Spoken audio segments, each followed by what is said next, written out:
আঁচনিটোৰ নাম হ'ল মহিলা উদ্যমিতা আঁচনি। মেইন কথাটো হ'ল যে আমি টকাটো কেতিয়া পাম। এই কেইদিন আমি ধুনীয়া কৰি ভেৰিফিকেশ্যন বিলাক কৰি আছো। আমাৰ ভেৰিফিকেশ্যন বিলাক কমপ্লিট হৈ যাব।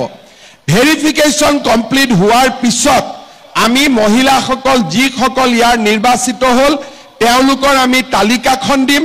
তালিকাখন দিয়াৰ পিছত আপোনালোকক আমি 3 দিনৰ ট্ৰেইনিং দিম। কিয় ট্ৰেইনিং দিম এই কথাটো বুজি লওক। 10,000 টকাটো শেষ নহয়, 10,000 টকাটো আৰম্ভণি। আমাৰ উদ্দেশ্য হ'ল যে এই 10,000 টকাটো ভাল কৰি যদি আপোনালোকে খৰচ কৰে পিছত আমি আপোনালোকক আৰু নতুন নতুন আঁচনি আৰু বেংকৰ লগত আপোনালোকক আমি সম্পৰ্ক কৰি দিম যাতে মোটামুটি 2-2.5 বছৰৰ ভিতৰত চৰকাৰৰ পৰা আপোনালোকে আৰু বেংকৰ পৰা মিলি 1 লাখ টকা কৰি আপোনালোকে পাব পাৰে। কিন্তু যদি কোনোবাই 10,000 টকা পালে আৰু গিৰিয়াকে টকাটো লৈ গ'ল তেতিয়া ইটোটো আৰু আগ নাবাঢ়িব।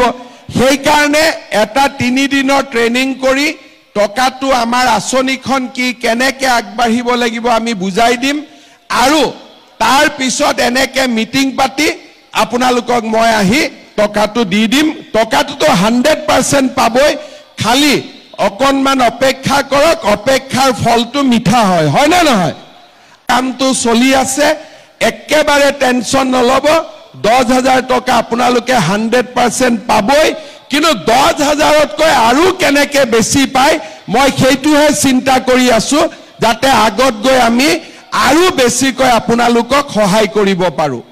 ইয়াৰ পিছত ছোৱালী কলেজত পঢ়ে, 1,000 হায়াৰ ছেকেণ্ডেৰীত পঢ়ে, 1250 টকা ডিগ্ৰীত পঢ়িলে, 2,500 টকা পোষ্ট গ্ৰেজুৱেটত পঢ়িলে।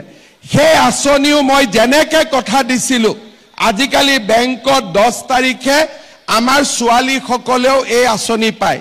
এতিয়া মোক ল'ৰাবিলাকে কৈ আছে যে মামা আমাৰ কাৰণেও কিবা এটা কৰক। এইবাৰ বাজেটত ল'ৰাবিলাকৰ কাৰণেও মই ভাল স্কিম এটা দি আছো যাতে ছোৱালীৰ লগতে ল'ৰাবিলাকো যাতে তেওঁলোকে আগবাঢ়ি যাব পাৰে।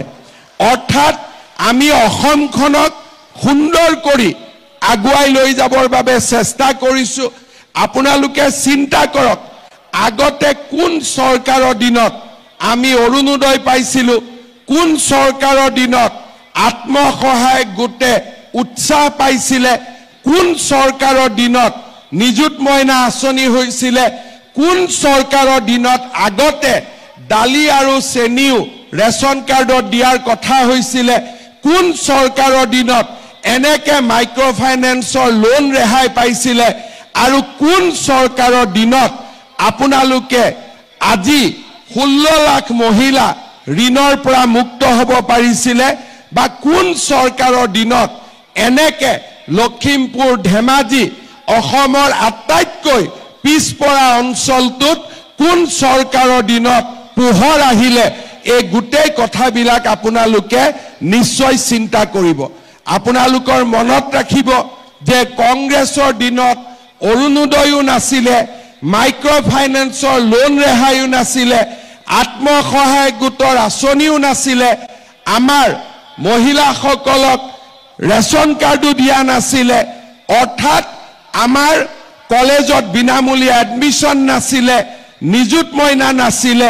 কংগ্ৰেছৰ দিনত একো নাছিলে, খালি কংগ্ৰেছৰ কি আছিলে মহিলাবিলাকক সূতা আৰু কম্বলৰ নামত ইখন মিটিঙৰ পৰা সিখন মিটিঙলৈকে মহিলাবিলাকক দৌৰাই ৰাখিছিলে। তাৰ বাদে মহিলাসকলৰ উন্নতিৰ বাবে একো কাম কৰা নাছিলে। এতিয়া মই আৰু এটা লাষ্ট কথা আপোনালোকক ক'ব খুজিছোঁ। অসমত মই 3.5 বছৰ মুখ্যমন্ত্ৰী হ'লোঁ। মোৰ আগতো বহুত মুখ্যমন্ত্ৰী হৈছিলে। এতিয়া আপোনালোকে চাওক, আগতে যেতিয়া পৰীক্ষাৰ ৰিজাল্ট দিয়ে, APSC ৰিজাল্ট দিয়ে, পুলিচৰ ৰিজাল্ট দিয়ে, 3য় 4ৰ্থ শ্ৰেণীৰ ৰিজাল্ট দিয়ে, তেতিয়া টিভিত কি ওলাই বাতৰি যে কোন মন্ত্ৰী ল'ৰাই DSP হ'ল, কোন অফিচাৰৰ ল'ৰা গৈ পেলাই মেজিষ্ট্ৰেট হ'ল, কোন ডাঙৰ বিষয়াৰ খুলখালিয়েকে গৈ পেলাই প্লেনিং অফিচাৰ পালে। কাৰ খুলখালিয়াকে গৈ পেলাই টেক্সৰ সুপাৰিনটেণ্ডেণ্ট হল, কোন দ্বিতীয় হল, পেপাৰ আৰু টিভিত এই লিষ্টবিলাক আহিছিলে আৰু এই লিষ্টবিলাকৰ লগত কি লিখিছিলে যে এনেকুৱা এটা চাকৰি পাবৰ কাৰণে হয় মন্ত্ৰী বিধায়কৰ খুলখালিয়াক হ'ব লাগিব, নহলে মন্ত্ৰী বিধায়কৰ ল'ৰা হ'ব লাগিব, নহলে মন্ত্ৰী বিধায়কৰ আশে পাশে থাকিব লাগিব। পঢ়া শুনাৰ কোনো মূল্য নাই, পঢ়া শুনা কৰিলে অসমত কোনেও চৰকাৰী চাকৰি নাপায় আৰু মানুহে এইটো মানি লৈছিলে। মোৰ ওচৰতে আহি কয় যে দাদা কিবা এটা লাইন দিয়ক, মই মেজিষ্ট্ৰেট হ'ব লাগে। কোনোবাই আহি ক'ব যে মই 1 কোটিলৈকে টকা ঘোষ দিম, মোক চাকৰিটো যেনে তেনে কৰি দিব লাগে। মানুহে ভাবিছিলে টকা দিয়াটোৱে নিয়ম আৰু বিনা টকা চাকৰি কেতিয়াও সম্ভৱে হ'ব নোৱাৰে। আৰু তেনেকৈ আমাৰ অসমখন ৭৫ বছৰ চলি আছিলে। 2021 চনত মই মুখ্যমন্ত্ৰীৰ দায়িত্ব লোৱাৰ পিছত কৈছিলো যে এনেকে নহয়, আমি পৰিৱেশৰ পৰিৱৰ্তন কৰিম। আজি মই 1.5 লাখ ল'ৰা ছোৱালীক চাকৰি দিলো। 1.5 লাখ ল'ৰা ছোৱালীৰ পৰা 1 লাখ টকাকৈ যদি মই ললোহেঁতেন, মোৰ পকেটত 1500 কোটি টকা আহিলহেঁতেন। আৰু 1 লাখ দিয়াটোত কাৰো আপত্তিয়ে নাই। 10 লাখ, 15 লাখ, 20 লাখ, 1 কোটিলৈকে দিয়ে। 1 লাখ দিলেতো হাঁহি দি দিব।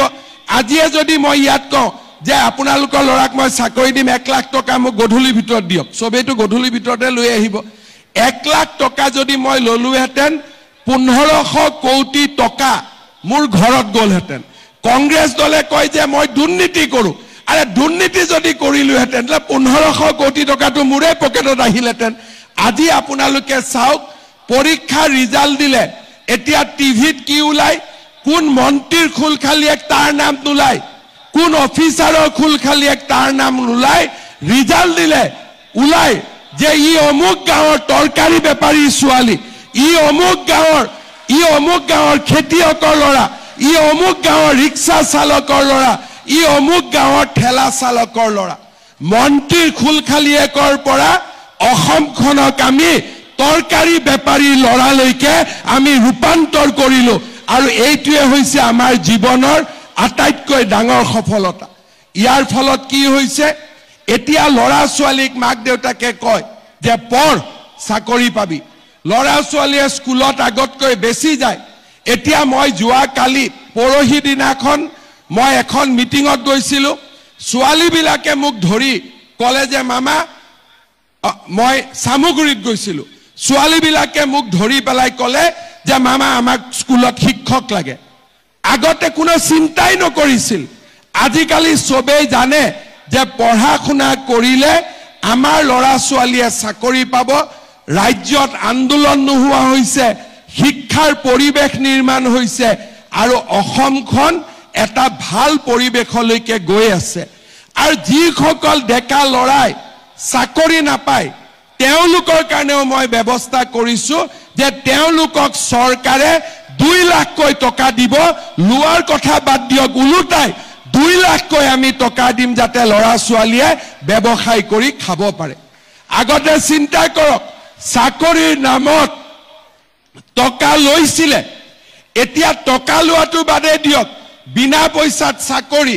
আৰু যিকেইটা ল'ৰাই চাকৰি নাপায় তেনেকুৱা 2 লাখ ল'ৰাক 2 লাখ টকা কৰি ব্যৱসায় কৰিবৰ কাৰণে আজি চৰকাৰে টকা দিয়া আৰম্ভ কৰিছে। বেংকৰ লোন নহয়, ডাইৰেক্টলি টকা দিয়া আৰম্ভ কৰিছে। আপোনালোকৰ এই গোটেই কথাবোৰ আপোনালোকে আলোচনা কৰিব। মেইন কথাটো হ'ল যে আমি টকাটো কেতিয়া পাম। এইকেইদিন আমি ধুনীয়া কৰি ভেৰিফিকেশ্যনবিলাক কৰি আছো। 28 তাৰিখৰ ভিতৰত আমাৰ ভেৰিফিকেশ্যনবিলাক কমপ্লিট হৈ যাব। কোনোবাই আহি ক'ব যে মই 1 কোটিলৈকে টকা ঘোষ দিম, মোক চাকৰিটো যেনে তেনে কৰি দিব লাগে। মানুহে ভাবিছিলে টকা দিয়াটোৱে নিয়ম আৰু বিনা টকা চাকৰি কেতিয়াও সম্ভৱে হ'ব নোৱাৰে।